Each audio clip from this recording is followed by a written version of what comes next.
नमस्कार दोस्तों, आपके अपने YouTube चैनल एक बात कही में आपका स्वागत है। मैं राजेश चतुर्वेदी एक बार फिर हाजिर हूँ आपके सामने। दोस्तों, कल 8 अक्टूबर है और सुबह से ही जम्मू कश्मीर और हरियाणा के चुनाव परिणाम आने लगेंगे। विधानसभा के चुनाव हुए हैं हाल में, तो सोचा कि इस पर जो है छोटा सा एक वीडियो बना लिया जाए, क्योंकि कल तो नतीजे आ ही जाएंगे। आपको ये मालूम ही है कि जलेबी बनाने के लिए खमीर उठाना पड़ता है मैदा वैदा, और बगैर खमीर के जो खटास एकास जो होती है, थोड़ा सा खट्टापन जलेबी में, वो आता नहीं है और जलेबी अच्छी नहीं बनती बगैर खमीर के। तो खमीर उठाने के लिए पहले से प्रोसेस करना पड़ता है, तो उस प्रसंस्करण के लिए जो है मतलब थोड़ा वक्त लगता है। तो सोचा इसीलिए जो है आज वीडियो बना लिया जाए, क्योंकि कल तो जलेबी बनी जाएगी। अब जलेबी का जिक्र इसलिए कर रहे हैं साहब कि हरियाणा के चुनाव में, विधानसभा चुनाव में, आपको मालूम है कि जलेबी कैसी चर्चा हुई पूरे देश में, दुनिया में, मतलब सुदूर देशों में जो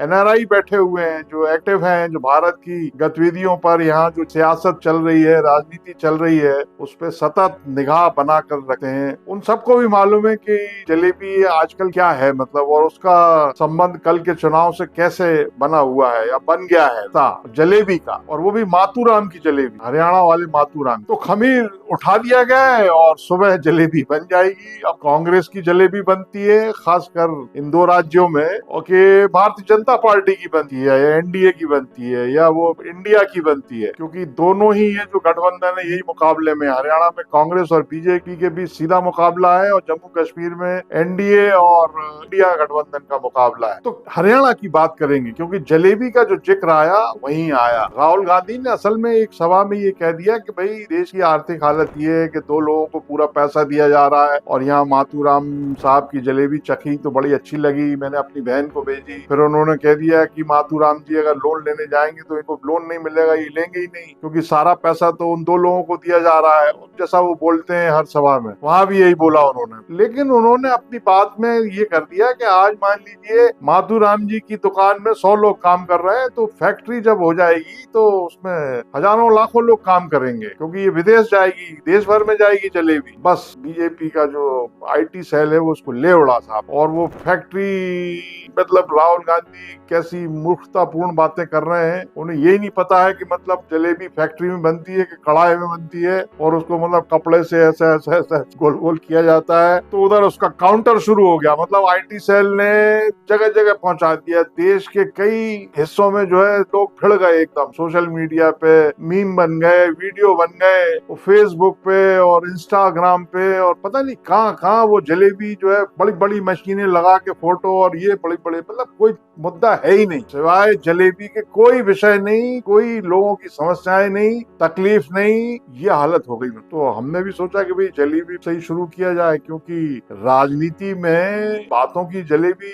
कोई आज का मामला नहीं है। ये जो मतलब फंडा है, या ये जो मोडस ऑपरेंडी है, काम करने का जो तरीका है, ये कोई नया नहीं है, बातों की जलेबी। और बल्कि इसमें जो आदमी जितना पारंगत होता है, क्योंकि खमीर उठाना पड़ता है, और खमीर जो है वो नई नई बातों से, लच्छेदार बातों से, बड़े बड़े दावों से ही उठता है खमीर। ये जो खमीर उठता है ना, खमीर, ये बड़े बड़ी बातों से उठता है। आप करो कुछ नहीं, मगर बातें इतनी बड़ी करो, दावे इतनी बड़ी करो कि बस ऐसी फटाक से जलेबी बन जाए। तो काउंटर में लोगों ने डाल दिए कि साहब वो वाडीलाल जी की जलेबी जा रही है, और इमरती भी जा रही है, और तो और वो पनीर की जलेबी भी जा रही है। वो एक अवनी डांडिया है, यूट्यूबर है, एनआरआई है, अमेरिका में रहते हैं शायद, उन्होंने अपने एक्स पर वीडियो डाल दिया बना के। हम उसको दिखा इसलिए नहीं रहे क्योंकि वो आ जाता है स्ट्राइक वगैरह। और भी लोगों ने मतलब एक्स पे डाला कि भाई ये देख लो, अंध भक्तों ये देख लो, फलाने भक्तों ये देख लो, और उन्होंने भी मतलब जाहिल, गंवार, और पता नहीं क्या क्या कैसी कैसी भाषा है। लेकिन जो असली मुद्दा है, जो असली विषय है, वो ये है कि भाई वो डेरा वाले बाबा जी है राम रहीम, वो मतलब जब चाहे जब पेरोल पे आ जाते, लेकिन इसकी कोई चर्चा नहीं करेगा। तो टाइम्स ऑफ इंडिया ने और तमाम मीडिया ने पूरी लिस्ट छाप दी कि कब कब वो जो राम रहीम साहब जो है बाहर आ गए, और किस जुर्म में वो सजा काट रहे हैं, वो किस जुर्म में सजा काट रहे हैं। मगर वो चुनाव के पहले, चुनाव के आसपास बाहर आ जाते, चाहे वो हरियाणा का चुनाव हो, पंजाब का चुनाव हो, इवन राजस्थान के चुनाव में, पंचायत के चुनाव में, पूरी लिस्ट है। पंचायत के चुनाव में भी वो कैसे उनका पेरोल हुआ। अब साबित कौन करेगा इसको साबित? लेकिन 10 साल से हरियाणा में किस पार्टी की सरकार है? पहले भी वो करते रहे होंगे, मतलब अपने ढंग से, जेल नहीं गए थे पहले, लेकिन अब पेरोल पे, और फिर मतलब वो डायस पे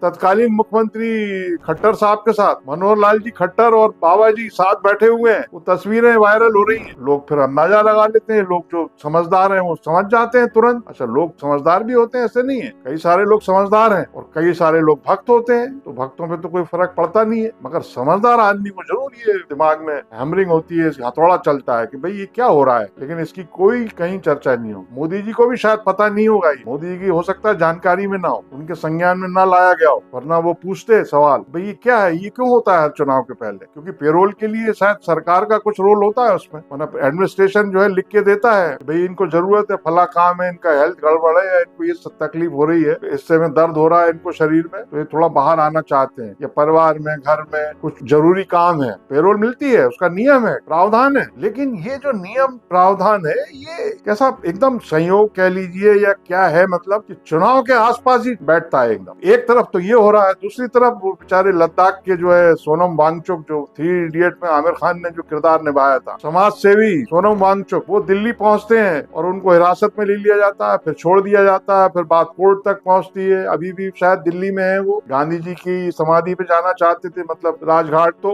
एक तरफ वो है, दूसरी तरफ पेरोल है, बाबा राम रहीम आ रहे हैं। और वो अग्निवीर कब आई थी सेना में भर्ती वाली स्कीम, मगर अमित शाह साहब ने कहा कि भाई उनको अग्निवीरों को पेंशन वाली नौकरी दी जाएगी जब वो सेना से मुक्त हो जाएंगे। तो अरे भाई ये तभी कह देते। तो ये जो बातों की जलेबी है, ये मतलब हर पार्टी, हर दल, नेता लोग बनाते ही रहते हैं, ये एक बड़ा सतत प्रक्रिया है, और हमारे यहाँ चुनाव चलते ही रहता है, तो हर चुनाव में ये जलेबियां बनती हैं। अब अमेरिका तक जा रही है, सोचिए आप, होनोलुलु में भी शायद बिकी हो, क्योंकि वो तो बढ़िया पैकिंग के साथ पता नहीं कहाँ कहाँ इमरती जलेबी, पनीर की जलेबी, सोचिए आप, वो भी जा रही है। दूसरा हरियाणा चुनाव में ये आया साहब 3D आया। 3D क्या? डीलर, दलाल और दामाद। हरियाणा चुनाव में बीजेपी ने ये कहा, मतलब बीजेपी, अमित शाह साहब ने कहा, गृह मंत्री देश के, प्रधानमंत्री जी ने भी इसका जिक्र किया दामाद का, क्या तो हरियाणा में दलालों और दामाद और वो डीलर की सरकार चल रही थी, मतलब 10 साल में बीजेपी की रिजीम में ये सब खत्म हो गए। दामाद साहब कहाँ गए? दामाद से मतलब आप समझ रहे हैं ना, दामाद कौन? वो जब हुड्डा जी की सरकार थी तो रॉबर्ट वाड्रा का आया था नाम की तमाम जमीनें उनको दे दी गई, पता नहीं क्या क्या किया रॉबर्ट वाड्रा ने, दामाद साहब ने। अब दामाद किसके हैं? वो दामाद सोनिया गांधी के हैं। मगर 10 साल सरकार रही हरियाणा में भारतीय जनता पार्टी, हो सकता है अभी तीसरी टर्म फिर मिल जाए भारतीय जनता पार्टी को, क्योंकि ये जो है, ये जो एग्जिट पोल वगैरह आया, इस पे कोई भरोसा नहीं है, भले ही कांग्रेस की जीत बताई हो, मगर बीजेपी भी जीत सकती है। तो तीसरा टर्म अगर मिल गया बीजेपी, 2 टर्म में, तो दामाद साहब का क्या हुआ? कितने दलालों को बीजेपी सरकार ने पकड़ा? कोई लिस्ट जारी की? मतलब जारी की भी हो तो आई नहीं, ध्यान